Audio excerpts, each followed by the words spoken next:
ఎంత మాత్రం రోజా గారు గమ్మనుంటే రోజా గారు గురించి ఎందుకురా నోరు పడిపోతుందిరా నీకు? రోజా గారి గురించి ఎందుకురా మాట్లాడతావు? యాదవుల గురించి ఎందుకురా నువ్వు మాట్లాడతావు? యాదవులంటే నీకేమన్నా తక్కువ అనుకుంటాండావా? యాదవులంటే సాక్షాత్ వెంకటేశ్వర స్వామి గుడి తెరిచేదే మా యాదవులు. అది గుర్తు పెట్టుకొని మాట్లాడు. నువ్వు అసలు రాయలే కాదు, నువ్వు ఎక్కడో పుట్టిన కొడుకు. నువ్వు ఏ దేశంలోనో పుట్టి ఇక్కడ వచ్చి బతుకుతాండే నా కొడుకు. ఇక్కడ వచ్చి ఆడవాళ్ళనందరినీ మోసం చేసే యాదవవు నువ్వు. మా గురించి మాట్లాడేది, మా యాదవుల గురించి మాట్లాడతావా? ఏమిరా నీకు పోయే కాలం ఏందిరా? నిన్ను జనసేన వాళ్ళే రప్పించుకోలేదేందిరా? నువ్వు వచ్చి మాట్లాడతావు, వచ్చి మాట్లాడతావురా పరంబోకి నా కొడక.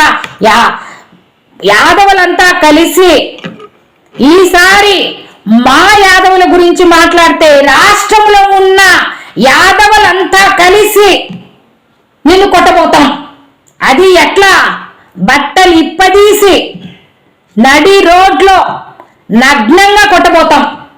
మా యాదవుల జోలికొస్తే తస్మాత్ జాగ్రత్త. నువ్వేమనుకుంటాండావేమో? ఏమి కళ్ళు మిన్ను కనరాలేదా? కనపడలేదా నీకు? ఏమనుకుంటాండవు? పవన్ కళ్యాణ్ గారి దగ్గర పేరు రావాలంటే నేను ఆడవాళ్ళను మోసం చేసినాను, తప్పయింది అని పవన్ కళ్యాణ్ గారి మీద కాళ్ళ మీద పడి పదవి తెచ్చుకో.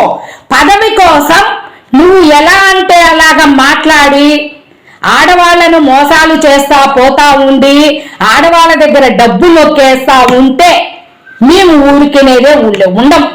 చెప్తాను, తస్మాత్ జాగ్రత్త. జనసేన నాయకులారా, యాదవులు, మీరు జనసేనలో ఉండే యాదవులంతా వీళ్ళని చెప్పు తీసుకొని కొట్టండి. ఈ రాష్ట్రంలో ఉండే యాదవులంతా వచ్చి నిన్ను పడగొట్టి కొట్టేస్తాం.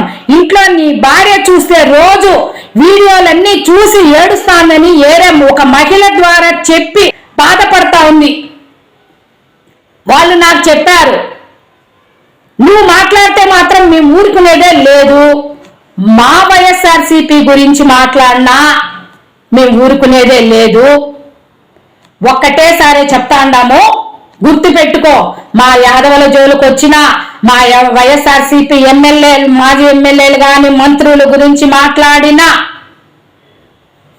పాత చెప్పు ఇరిగిపోయి చెప్పుతో కొడతాం. తస్మాత్ జాగ్రత్తగా ఉండు, మెదులుకో.